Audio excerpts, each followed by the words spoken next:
നമസ്കാരം. Rich Indian കൾച്ചറിന്റെ പുതിയ എപ്പിസോഡിലേക്ക് എല്ലാവർക്കും സ്വാഗതം. മഹാദേവന്റെ വാഹനമായ നന്ദിയുടെ കഥയാണ് ഈ വീഡിയോയിലൂടെ പ്രേക്ഷകർക്ക് മുന്നിലേക്ക് എത്തിക്കുന്നത്. നന്ദി എപ്പോഴും കളങ്കമില്ലാത്ത ഭക്തിയുടെ പ്രതീകമാണ്. ശിവനോടുള്ള നന്ദിയുടെ ഭക്തി അചഞ്ചലവും ശാശ്വതവുമാണ്. വിനയം, ശക്തി, ജ്ഞാനം എന്നിവയുടെയും പ്രതീകമാണ് നന്ദി. നന്ദി വിഗ്രഹമില്ലാത്ത ഒരു ശിവക്ഷേത്രം പോലും നമുക്ക് കാണാൻ സാധിക്കില്ല. ശിവൻ എവിടെയുണ്ടോ അവിടെ നന്ദിയും ഉണ്ടാകും എന്നതിനൊരു ഉദാഹരണമാണിത്. മഹാദേവന്റെ വാഹനമായ കാളയുടെ രൂപം ധരിച്ച നന്ദി എപ്പോഴും ശിവക്ഷേത്രങ്ങളിൽ ഭഗവാൻ അഭിമുഖമായാണ് കാണപ്പെടുന്നത്. ശ്രീകോവിലിൽ ഭഗവാനെ ദർശിക്കുന്ന വേളയിൽ ഒരിക്കലും നന്ദിക്കും ശിവനും ഇടയിൽ ഒരു തടസ്സമായി നിന്ന് തൊഴാൻ പാടില്ല. നന്ദികേശ്വരൻ, നന്ദികേശൻ, നന്ദിപാശ്വൻ എന്നിങ്ങനെയെല്ലാം അറിയപ്പെടുന്ന നന്ദിദേവൻ എങ്ങനെയാണ് ലോകരക്ഷകനായ ശിവന്റെ വാഹനമായത് എന്നതിനെക്കുറിച്ച് നമുക്ക് ഈ വീഡിയോയിലൂടെ മനസ്സിലാക്കാം. ശിലാദമുനിക്ക് ശിവകൃപയാൽ ലഭിച്ച പുത്രനാണ് നന്ദി എന്നാണ് ശിവപുരാണത്തിൽ പറയുന്നത്. പുത്രഭാഗ്യം ഇല്ലാതിരുന്ന ശിലാദമുനി സദ്ഗുണ സമ്പന്നനായ ഒരു പുത്രനെ ലഭിക്കാൻ വേണ്ടി മഹാദേവനെ തപസ് ചെയ്തു. ശിവഭക്തനായ ശിലാദമുനിയുടെ തപസ്സിൽ സംപ്രീതനായ ഭഗവാൻ ശിവൻ പ്രത്യക്ഷപ്പെടുകയും മഹർഷിയുടെ ആഗ്രഹം പോലെ ഒരു പുത്രൻ ലഭിക്കുമെന്ന് അനുഗ്രഹിക്കുകയും ചെയ്തു. ഭഗവാന്റെ അനുഗ്രഹം ലഭിച്ച ശിലാദൻ അത്യധികം സന്തോഷത്തോടെ സ്വന്തം ആശ്രമത്തിലേക്കെത്തി. അധിക ദിവസം കഴിയുന്നതിന് മുൻപ് നിലം ഒഴുകുന്നതിനായി പാടത്തേക്കെത്തിയ ശിലാദൻ അവിടെ ഒരു ആൺകുഞ്ഞിനെ കണ്ടു. കുഞ്ഞിനെ കണ്ട് അമ്പരന്ന് നിൽക്കവേ ശിലാദൻ ഒരു അശരീരി കേട്ടു. ശിലാദ, ഈ കുഞ്ഞ് നിനക്കുള്ളതാണ്. അതിനെ എടുത്തുകൊണ്ടുപോയി നിന്റെ മകനായി നന്നായി വളർത്തുക എന്നതായിരുന്നു അശരീരി. ഉടൻ തന്നെ കുഞ്ഞിനെയും എടുത്ത് ശിലാദൻ ആശ്രമത്തിലെത്തി. നന്ദി എന്ന് ആ കുഞ്ഞിന് പേരുമിട്ടു. പിതാവിനെ പോലെ തന്നെ നന്ദിയും ശിവഭക്തനായി വളർന്നു. ശിലാദൻ കുട്ടിക്ക് മികച്ച വിദ്യാഭ്യാസം നൽകി. അങ്ങനെയിരിക്കെ ഒരു ദിവസം ശിലാദമുനിയുടെ ആശ്രമത്തിലേക്ക് മിത്രൻ, വരുണൻ എന്നീ 2 മഹർഷികൾ അതിഥികളായെത്തി. പിതാവിന്റെ നിർദ്ദേശപ്രകാരം നന്ദി അവരെ 2 പേരെയും സർവാദരങ്ങളോടും കൂടി പരിചരിച്ചു. ആശ്രമത്തിൽ തങ്ങിയ അവർ തിരിച്ചു പോകാൻ തയ്യാറാകുമ്പോൾ നന്ദി അവരുടെ കാൽക്കൽ വീണ് നമസ്കരിച്ചു. എന്നാൽ നന്ദിയെ അനുഗ്രഹിക്കുന്ന സമയത്ത് 2 മഹർഷിമാരും വളരെ വിഷമത്തോടെ കാണപ്പെട്ടു. എല്ലാവർക്കും നന്മ ചെയ്യുന്നവനായി ജീവിക്കൂ എന്ന് മാത്രം പറഞ്ഞുകൊണ്ട് ആ മുനിമാർ ആശ്രമം വിട്ടിറങ്ങി. എന്നാൽ നന്ദിയെ അനുഗ്രഹിക്കുന്ന സമയം മഹർഷിമാരുടെ മുഖത്തുണ്ടായ വിഷമം ശ്രദ്ധിച്ച ശിലാദമുനി അവർക്ക് പിന്നാലെ എത്തി കാരണം അന്വേഷിച്ചു. വളരെ ദുഃഖിതരായി കാണപ്പെട്ട മുനിവര്യന്മാർ നന്ദി കേൾക്കില്ല എന്നുറപ്പുവരുത്തിയ ശേഷം ശിലാദനോട് ആ സത്യം വെളിപ്പെടുത്തി. നന്ദിക്ക് ആയുസ് കുറവാണെന്നും അവൻ അധികം വൈകാതെ മരണപ്പെടുമെന്നുമായിരുന്നു അവർ പറഞ്ഞത്.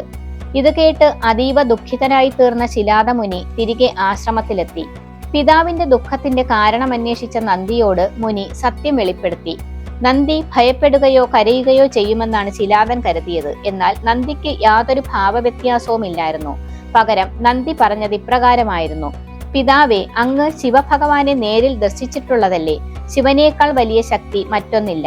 മരണത്തെപ്പോലും മാറ്റിമറിക്കാൻ ശിവന് കഴിയും എന്ന് അങ്ങേക്ക് അറിവുള്ളതല്ലേ? അതിനാൽ ഞാൻ ശിവനെ തപസ് ചെയ്ത് ഈ വിധിയെ മറികടക്കും. അങ്ങനെ നന്ദി പിതാവിന്റെ അനുഗ്രഹത്തോടെ കഠിന തപസ് ആരംഭിച്ചു. നന്ദിയുടെ ഏകാഗ്രമായ തപസ്സിൽ സംപ്രീതനായ മഹാദേവൻ നന്ദിയുടെ മുന്നിൽ പ്രത്യക്ഷപ്പെടുകയും നന്ദിയോട് എന്ത് വരമാണ് നൽകേണ്ടത് എന്ന് ചോദിക്കുകയും ചെയ്തു. ഭഗവാനെ നേരിൽ കണ്ട സന്തോഷത്തിൽ സ്വയം മറന്ന നന്ദി ഏതാവശ്യത്തിനു വേണ്ടിയാണോ തപസ് അനുഷ്ഠിച്ചതെന്ന് പോലും മറന്നു. പകരം നന്ദി ആവശ്യപ്പെട്ടത് എന്നും ഭഗവാനോടൊപ്പം ജീവിക്കാനുള്ള അനുഗ്രഹം തരണേ എന്നായിരുന്നു. നന്ദിയുടെ ഭക്തിയിൽ പ്രസന്നനായ മഹാദേവൻ നന്ദിക്ക് ഇപ്രകാരം ഒരു അനുഗ്രഹം നൽകി. ഞാൻ എവിടെയാണോ അവിടെ നീയും ഉണ്ടാകും എന്നായിരുന്നു മഹാദേവൻ നൽകിയ അനുഗ്രഹം. അതോടൊപ്പം നന്ദിക്ക് മഹാദേവന്റെ വാഹനമാകാനും അനുവാദം നൽകി.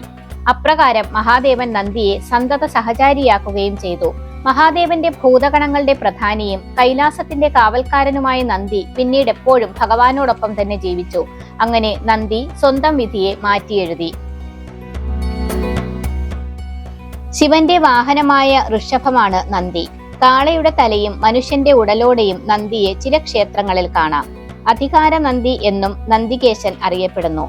ലോകത്തെ മുഴുവൻ സംരക്ഷിക്കുന്ന മഹാദേവനെ സ്വന്തം ശരീരത്തിൽ ചുമക്കാനുള്ള അധികാരം നന്ദിക്ക് മാത്രമാണുള്ളത് എന്നതും അതിനൊരു കാരണമായി പറയുന്നു. ചില ക്ഷേത്രങ്ങളിലെ നന്ദി വിഗ്രഹങ്ങൾ വലിപ്പം കൊണ്ടും വാസ്തുവിദ്യ വൈദഗ്ധ്യം കൊണ്ടും പ്രസിദ്ധി നേടിയവയാണ്. ഇത്തരത്തിൽ നിരവധി നന്ദി വിഗ്രഹങ്ങൾ പല ക്ഷേത്രങ്ങളിലും നമുക്ക് കാണാം. ആന്ധ്രാപ്രദേശിലെ ലേപാക്ഷി, തഞ്ചാവൂരിലെ ബൃഹദീശ്വര ക്ഷേത്രം, രാമേശ്വരത്തിലെ രാമനാഥസ്വാമി ക്ഷേത്രം, മൈസൂരിലെ ചാമുണ്ഡി ഹില്ലിലെ നന്ദി, കർണാടകയിലെ ഹൊയ്സാലേശ്വര ക്ഷേത്രം എന്നിങ്ങനെ ചില ക്ഷേത്രങ്ങളുടെ നന്ദി വിഗ്രഹങ്ങൾ പ്രസിദ്ധമായവയാണ്. ശിവന് സമർപ്പിച്ചിരിക്കുന്ന വ്രതങ്ങളിൽ ഏറ്റവും പ്രധാനപ്പെട്ട ഒരു വ്രതമാണ് പ്രദോഷവ്രതം. പ്രദോഷ സന്ധ്യാ പൂജകളിൽ ശിവനോടൊപ്പം തന്നെ നന്ദിക്കും പൂജകൾ അർപ്പിക്കും.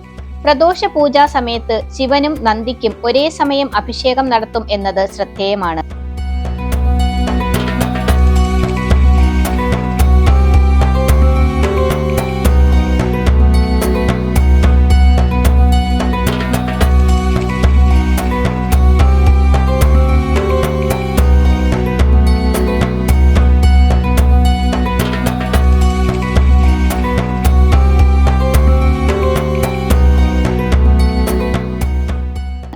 പ്രദോഷ പൂജാവേളയിൽ ശിവനോടൊപ്പം തന്നെ പ്രാധാന്യം നന്ദിക്കും നൽകുന്നതിന് പിന്നിലെ ഐതിഹ്യം ഇതാണ്. പാലാഴി മഥനം നടക്കുന്നതിനിടയിൽ പുറത്തുവന്ന കാളകൂട വിഷത്തിന്റെ മാരകമായ ശക്തി ദേവന്മാർക്കും മറ്റു ജീവജാലങ്ങൾക്കും അപകടകരമായ സ്ഥിതിയുണ്ടാക്കി.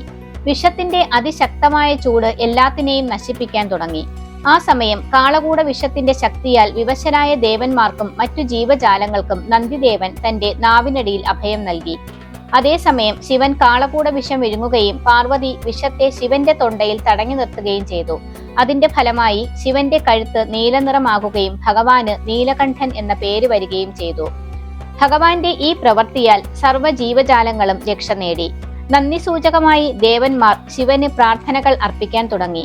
എന്നാൽ തന്നോടൊപ്പം ദേവന്മാരെയും മറ്റും ആദ്യം സംരക്ഷിച്ച നന്ദിക്കും പൂജകൾ അർപ്പിക്കാൻ മഹാദേവൻ ആവശ്യപ്പെട്ടു. അങ്ങനെ ദേവന്മാർ ശിവനോടൊപ്പം നന്ദിക്കും ഒരേ സമയം പൂജകൾ അർപ്പിക്കാൻ തുടങ്ങി. ശിവൻ കാളകൂട വിഷം വിഴുങ്ങുകയും അതുവഴി ലോകത്തെ സംരക്ഷിക്കുകയും ചെയ്തത് സൂര്യാസ്തമയത്തിന് തൊട്ടു മുൻപുള്ള ഒരു ത്രയോദശി ദിനത്തിലായിരുന്നു അത്രേ. അതിനാലാണ് പ്രദോഷം വളരെ പ്രാധാന്യമർഹിക്കുന്നതും ശിവനെയും നന്ദിയെയും ഒരേ സമയം ആരാധിക്കുകയും ചെയ്യുന്നത്. കാളകൂട വിഷം കുടിച്ച് ലോകരക്ഷ നടത്തിയ മഹാദേവൻ നന്ദിയുടെ ഇരു കൊമ്പുകൾക്കിടയിൽ നിന്നും ആനന്ദ താണ്ഡവമാടിയതായും ഒരു ഐതിഹ്യമുണ്ട്. നന്ദി ജ്ഞാനത്തിന്റെയും ധർമ്മത്തിന്റെയും അടയാളമാണ്. ശിവനെ വഹിച്ചുകൊണ്ടുവരുന്ന നന്ദിയെ ശിവന്റെ തന്നെ മറ്റൊരു രൂപമായും കരുതുന്നവരുണ്ട്. സനക, സനാതന, സനന്ദന, സനത്കുമാര, തിരുമൂലർ, വ്യാഘ്രപാദർ, പതഞ്ജലി, ശിവയോഗമുനി എന്നിങ്ങനെ നന്ദിനാഥ സമ്പ്രദായത്തിലെ 8 ശിഷ്യന്മാരുടെ പ്രധാന ഗുരുവായി നന്ദിയെ കണക്കാക്കുന്നു. ശിവനോടുള്ള അചഞ്ചലമായ ഭക്തിയുടെ പ്രതീകമായ നന്ദിദേവനെ കുറിച്ചുള്ള ഈ വീഡിയോ ഇഷ്ടമായെങ്കിൽ ലൈക്ക് ചെയ്യാനും ഷെയർ ചെയ്യാനും മറക്കരുത്.